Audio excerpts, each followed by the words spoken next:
Hello, I'm Stephen Cole, and welcome to The Answers Project, the podcast where we look to find the answers to, or at least try and make sense of, some of the trickiest questions facing us in this increasingly complicated world. We've got access to some of the best brains on the planet to see if they can help shed light on some of the most pressing ethical, scientific, geopolitical, and, well, let's say, philosophical quandaries. And every week, I'm joined by Mhairi Beveridge to help me unravel this week's question. So, let's crack on. Mhairi, what have you got for us this week? Today, Stephen, we are asking whether or not soldiers will become obsolete. Great question, and very relevant today. I guess there are two ways of looking at this. The optimistic one, we all get along with our neighbours so well, there's no need to have armies anymore.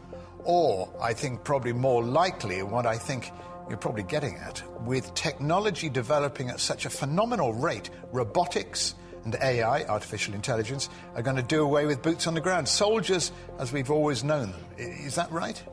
Let's be honest, the first option doesn't look likely in the near future, but the second is really worth a second thought. Could robotics, AI, and all the incredible technology out there replace soldiers, or even save lives? Have you ever heard of slaughterbots? No. Slaughterbots, Mhairi. No, I'm not a teenage gamer. Well, neither am I, but I have heard of slaughterbots. This is the stuff of science fiction. This is soldiers effectively being replaced by robots, and it's a topic that lots of people are concerned about. If intelligent robots take over the role of soldiers in the future, and they're increasingly driven by powerful AI, will man or machine be in charge? And more importantly, who should be in charge? So I'm going to show you a video now I've seen recently that absolutely terrified me. It's had over 40 million views, this. Just 2 seconds whilst I pull it up.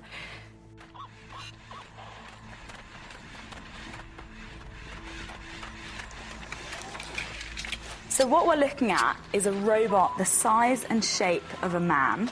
He has a metal torso and powerful limbs, and he's on a training exercise somewhere in the desert. It looks like America to me. And the robot's hands are able to hold a variety of different guns and weapons, as you can see here. And he can shoot and hit targets. And look how accurate he is. It's quite chilling how accurate he is. And he's being beaten by his human handlers. And every time they beat him, he just gets up and moves on to the next target. Oh, wow. I mean, the first pictures I saw of this just now, this is the first time I have seen this, I thought it's a film set. Or it's some kind of demonstration for Star Wars or something. And these are generated pictures. They're not actually happening. But I can see it is, and I bet the members of the crew had an absolute ball sort of knocking over or trying to knock over the robot. This has been the fear. This is science fiction, as you said earlier. Does it exist? Will it happen? I'm going to stop you there, Stephen. This video is in fact fake. It's been made to look like a PR film for a robotics company, which shows the world just how sophisticated robots and automated weapons have become. It's really not far off what technology is capable of. Robots which can pick up things, use sensors to react to movement by shooting. And what you saw in that video is what people are afraid of. Slaughterbots, robots that can go out and kill on command. And the question is, who is going to be driving this? Are they going to be autonomous, or are they going to be manned? Well, the key, Mhairi, is what you said, what if. There is a lot of what ifs. This video, as you say, is fake, but how close the military is to making something like this, I don't know. The British Army, my son is in the British Army at divisional headquarters. They are very, very aware of artificial intelligence. They're aware of quantum computing, the capabilities of cyber, chemical weapons, coding, robotics, defense, computer-generated vulnerabilities. They know this is the future of warfare, and they are creating entire brigades to deal with this. And your first question about replacing boots on the ground, I think you're right. And the future of war is basically something like you've seen on the video, especially about bomb disposal. Yeah, so and like mine-clearing robots and unmanned aerial vehicles, which are called UAVs, and like drones. I mean, drones are technically robots. Their main purpose was to be used for surveillance initially, but, you know, someone figured out you can put missiles on them and reduce the risk to humans. I mean, just to give you a statistic, since 2004, drones have killed nearly 3,000 people in Pakistan, 200 of which were children. So this is the fear, is how we use these drones, which people in places like Libya and Yemen are absolutely terrified of.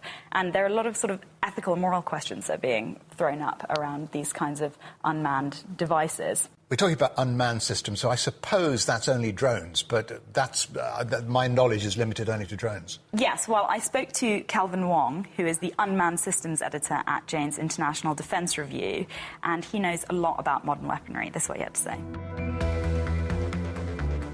We are really close to the science fiction has been portrayed to us all the years. If you look at what some of the really advanced programs going on in the United States, in Europe, and elsewhere, they are looking to fielding unmanned combat aircraft. They'll be programmed to protect and extend the combat power of unmanned aircraft. Essentially, just robotic partners that fly alongside and react to threats when the apparent aircraft is being threatened. So, we have gotten to a stage where we are literally experimenting, and not just on paper, but prototyping and experimenting these in real life. So Kelvin Wong there said that more than ever, reality is catching up with what we've seen in sci-fi movies, and that's one of the reasons he got interested in the whole area of unmanned systems. But can he ever envisage a time when soldiers become obsolete altogether? Now, from my perspective, the relentless march of technology will, at least in some part, shape the conduct of warfare. Although they will not make soldiers obsolete, but they will likely redefine their roles in the future. From my perspective, it's not too far-fetched to foresee a future in which soldiers remotely operate either single or swarms of autonomous or semi-autonomous systems to achieve mission objectives, as opposed to physically fielding troops and crewed vehicles, not in the least just to remove these human beings from harm's way in potentially unfavorable situations or environments. He's right. It's not too far-fetched at the moment. I mean, as he was talking, I was seeing pictures of rival groups of generals in their control rooms, just firing and aiming rockets and robots at each other, which, of course, is basically what a Star Wars film is all about. Now, he believes the priority of many of these innovations is saving lives. Well, I don't think so.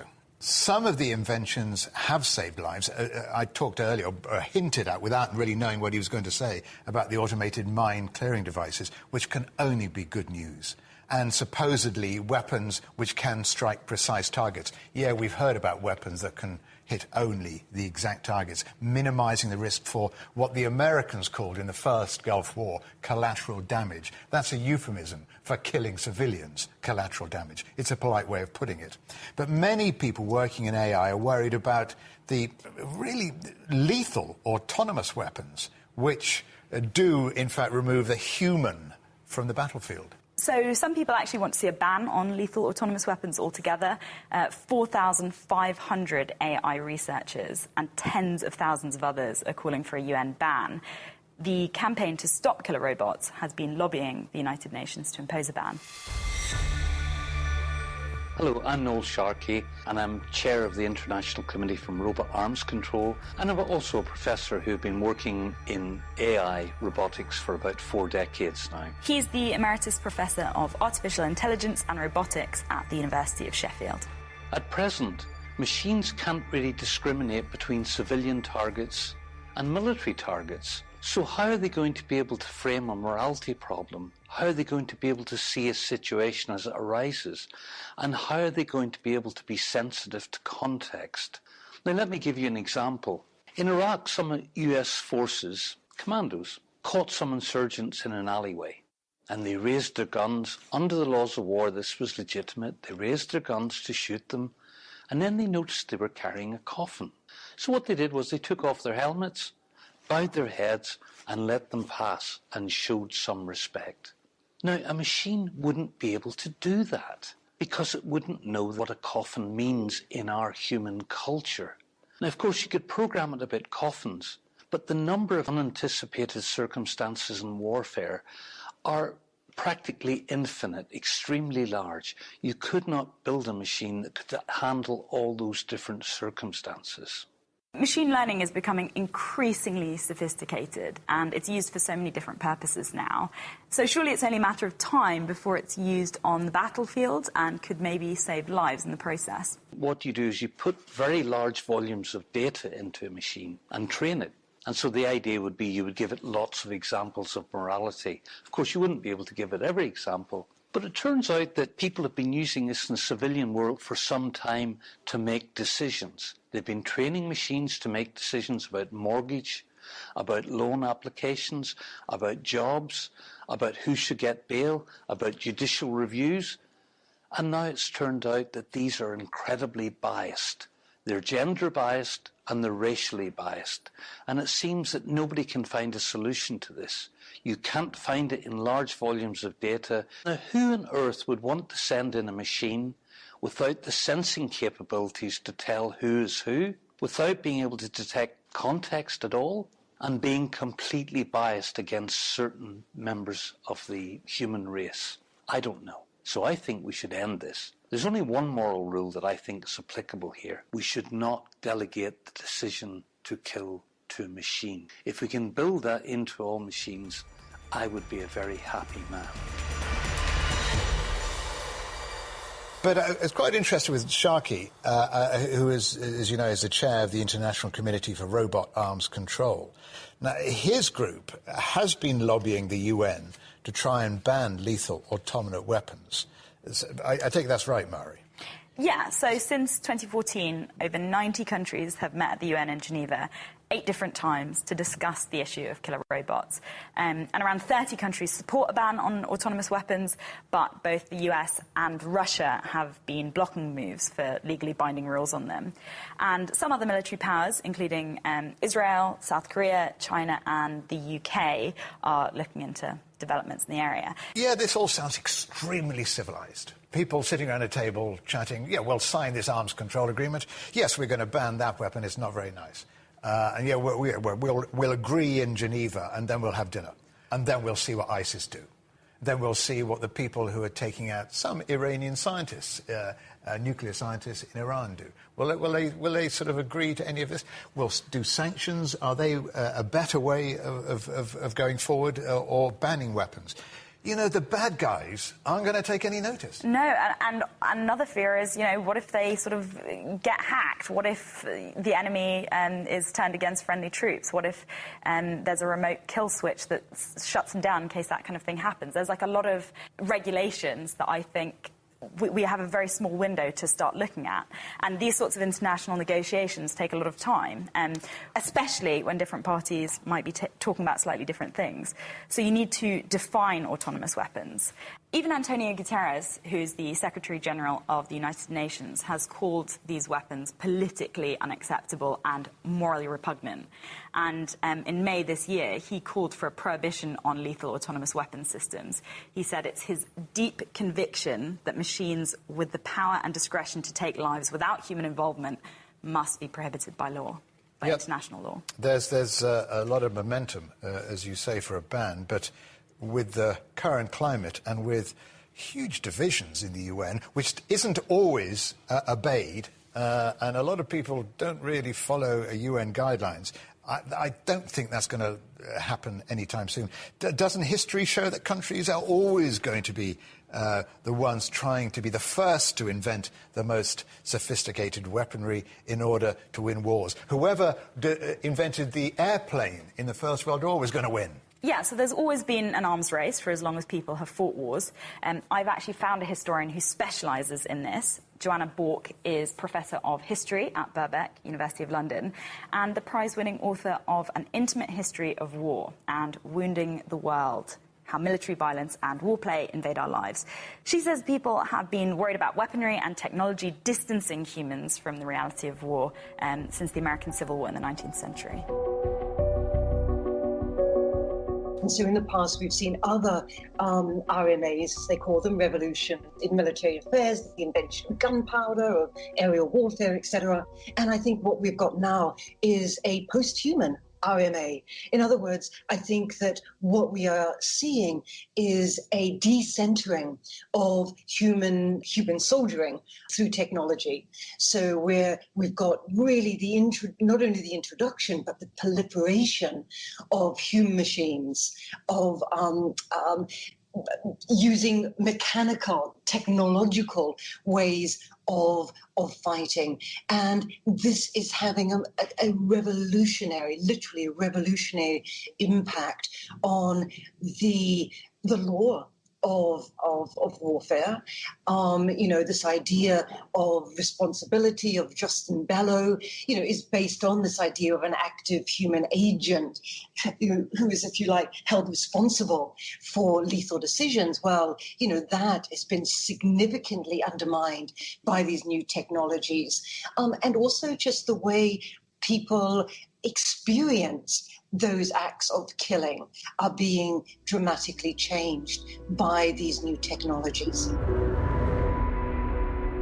Yeah, well, people have always been freaked out by machines and technology replacing jobs and roles. Remember, sorry to go back to the First World War again, tanks used for the first time, these huge machines, and saving countless lives, because men could hide behind them or inside them, or be covered by them, rather, not hide.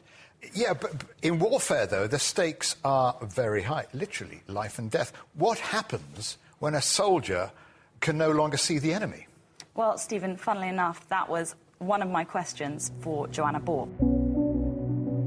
The intimacy of killing has been progressively undermined by new technologies. And, the American Civil War is the great example of that, where you really do get technology becoming a central part of warfare. And the way I was very interested in my previous work about the way men and women responded to those changes, long-distance killing, as opposed to more face-to-face killing. So what we saw then is, really, really struggling to make sense of the fact that they cannot see their enemy. And that actually was a problem for a lot of soldiers in previous conflicts. What we've got now with this long-distance killing is a sense of disengagement to some degree, disengagement with the actual enemy. Your enemy is as anonymous as it might be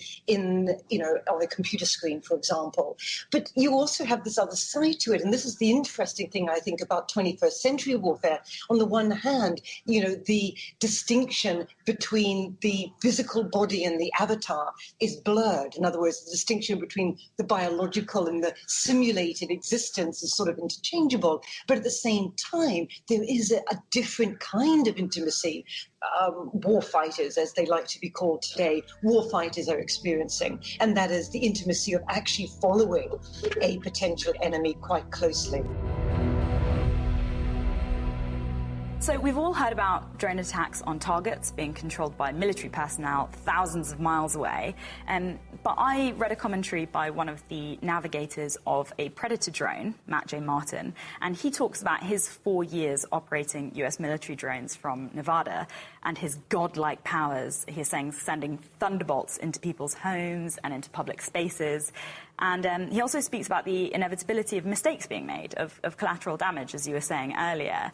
And that is always going to be there. Dead children are the byproduct of war. Yeah, horrible way of putting it, isn't it? Dead children are byproduct of war. It's a fact of war, a fact of attacks. So after what she said about the future of war, I couldn't help but ask her our big question of this podcast, which is whether or not soldiers will become obsolete.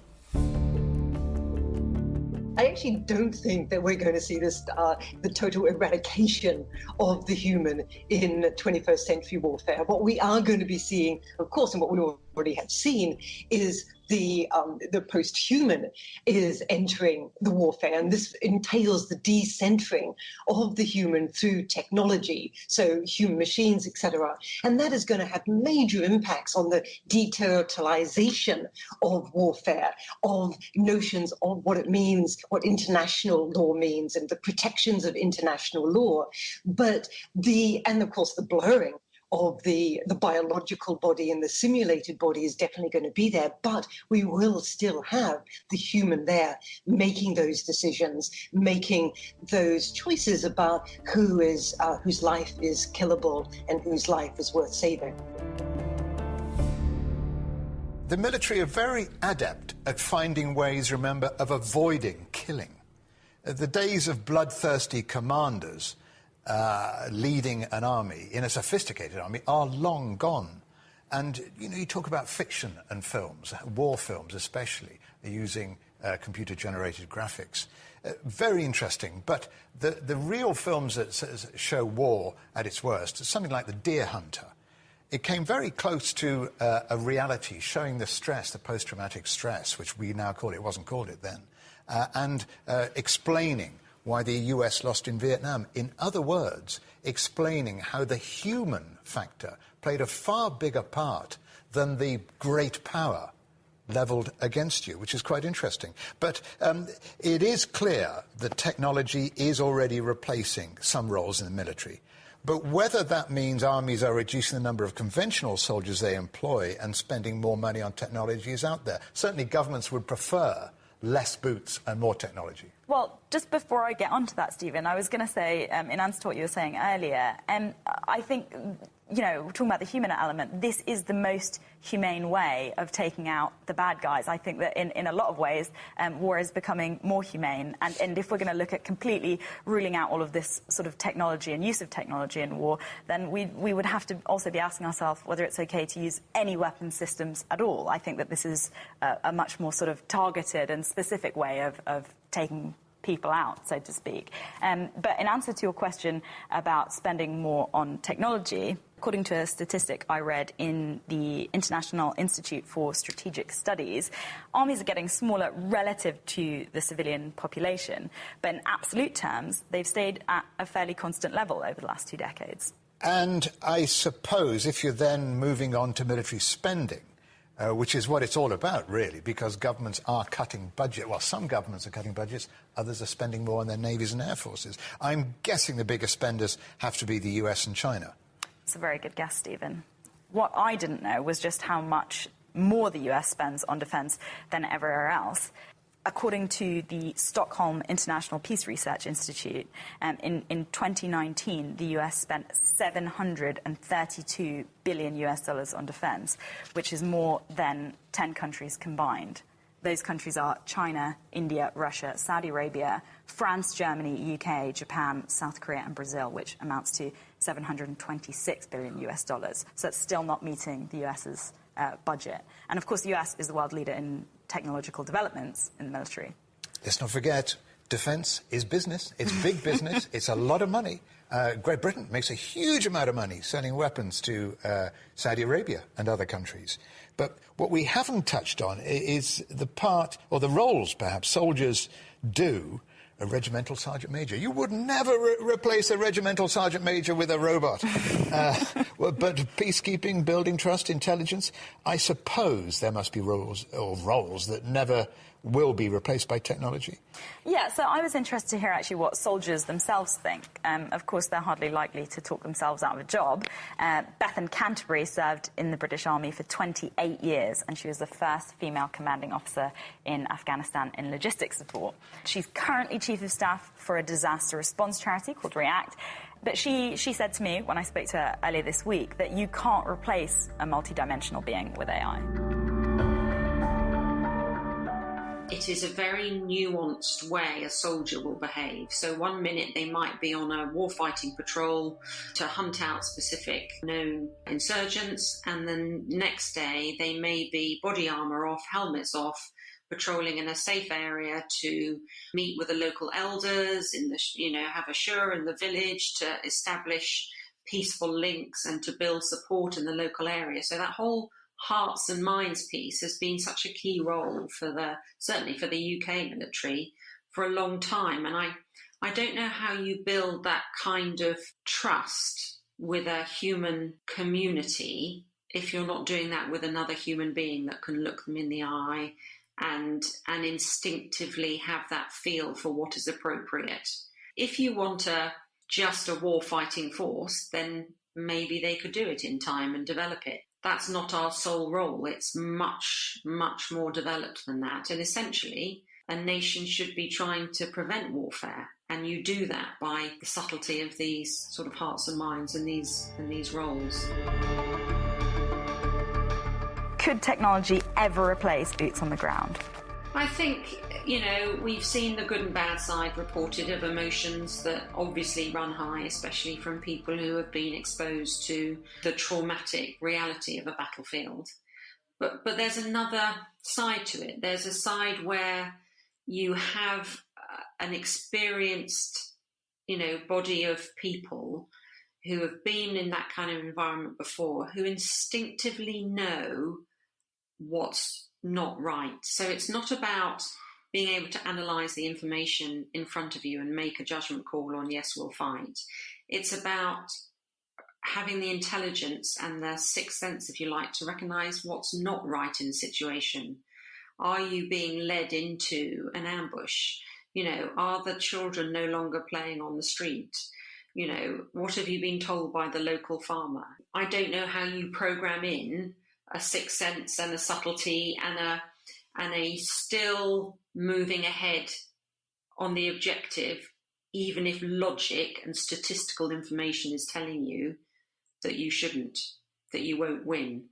The human spirit is a magnificent thing, and we always say, yes, soldiers fight for Queen and country, but they also fight for their mates. They fight for the person to the left and right of them. The values and the culture and what it stands for is still up in terms of personality as well. I'm not sure that gets replaced. And again, for all the subtlety of the different roles that we ask of our soldiers, I still think there is absolutely a place for that. And I don't think we're at the point where AI has developed enough to replace all of the nuanced roles that soldiers deliver. The idea that our future militaries are all AI and robots is quite scary to me, quite Black Mirror. Yeah, well, that's the thing. You get taken to the last film you saw where it was just hordes of robots, and you just, that's what I mean.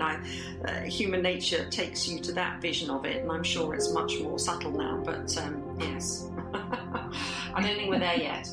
No, I would agree with that. So, I think you both came to agreement at the end of that absolutely right. Technology will never, you should never say never, should you, be able to replace the roles that soldiers have done in the past and continue to do today. Terminator movies are exciting. Well, they were the first half dozen, I suppose, but we're not quite there yet. Robots could be used to do the jobs that soldiers don't want to do, and there are plenty of jobs soldiers don't want to do, the ordinary grunch anyway, or that put them at greater risk, perhaps, even saving lives in the long run. Yeah, I mean, it's a huge issue, and it's a question that can't be answered, which is why I suppose we're doing it on this podcast. Some of the people in AI I spoke to are really, really worried that we have international protections about chemical, biological and nuclear weapons, but not lethal autonomous weapons. So I think, look out for an eventual international ban on lethal autonomous weapons, and the tools that are available, like drones, robots and automated guns, they can be created pretty easily, and the danger is that they won't be easily controlled. Key word. Mhairi, thank you so much, Mhairi Beveridge, putting all that information together. Even if we didn't answer the question with a simple yes or no, we thought about some of the issues that it's turned up, and we're hoping you, our audience, will get in touch if you've got a burning question you'd like answered, or at least perhaps unravelled by the Agenda team. Do leave us a message on our Twitter or Facebook pages, or by email at theagenda@cgtn.com. And you never know, it might just be featured on a future edition of Ask the Agenda. Remember, you can subscribe to this podcast on iTunes, Stitcher or Spotify, and also find us on Facebook, Twitter, Instagram and YouTube. Just look for @CGTN Europe. And thanks for listening. Goodbye. Goodbye.